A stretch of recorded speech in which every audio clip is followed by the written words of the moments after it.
It's the heat of the Princess Elizabeth Challenge Cup between Reading Bluecoat School and Brunswick School from the USA. You see the power from the Brunswick School as they really jumped on that first stroke, locked those blades hard against the water. The feet went down, the heels went down, and made a good solid slap to get the boat going.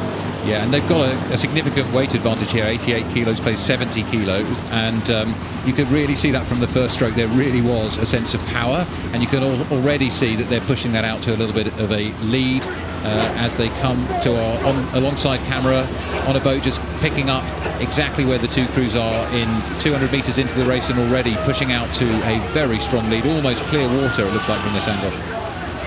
Yeah, the Reading Bluecoat School will be making history if they could make it through to the Thursday. They're really hoping to do that for their coach Rob Edmondson, who is moving on from Reading Bluecoat School at the end of this year. Will be taking up position at Eton College. But they've come up against tough opposition over from the US in the Brunswick School. Yeah, so I should say hello to our viewers over there in Greenwich, Connecticut, from where these guys hail.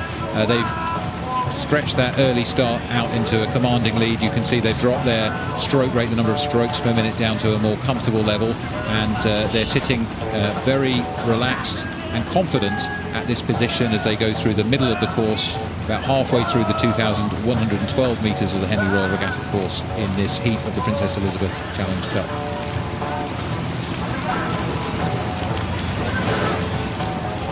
As we say, there's an experience here for the crews as they work their way through the Princess Elizabeth Cup. Only aged 17 and 18, all of the crew from Brunswick School, and they'll be over here in the United Kingdom for a few weeks, and we'll be staying with local families in and around the Henley area.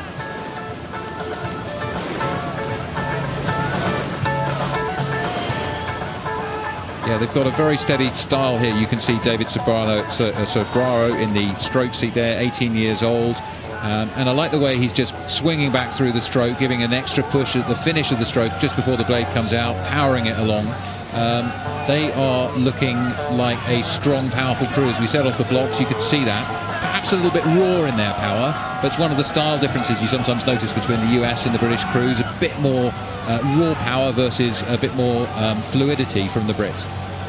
Yeah, absolutely. There's real power from the Brunswick crew to get away at the start. As we take a look and we see the crew from Reading Bluecoat School, Freddie Bryce in the coxswain seat will be doing his best to keep the motivation going in his crew. In the two seat, he's got his brother, Charlie Bryce, also rowing in the same boat. And they need to just keep things going now as they come past the Remenham Club and into the closing stages of the race. But Brunswick looking really smooth, the boat just carrying on, no twitching, no moving now, and the blade work fairly tidily together. Again, we've got a huge international entry at Henley Royal Regatta, and of course you're not going to make the trip unless you believe you can do something good here, and Brunswick have some confidence. Also a season on the rise, this crew a mixture of those in the last year at the school and those coming up through the system, and so it will be a great experience for some of the crew.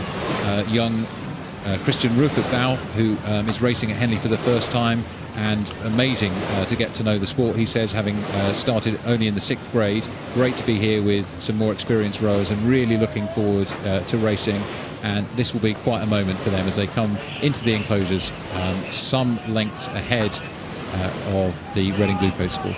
Yeah, well, we can see the crew from Brunswick there moving quite nicely as we just wait here for the crew from Reading Bluecoat to come into the picture. The coach has to do a good job with this crew, that he's blending together. In the 4th seat, Ben Freeman, who stands 2 metres and 5 centimetres, that's 6'9", together with his bowman Marcus Corbin, who weighs in at 60 kilograms.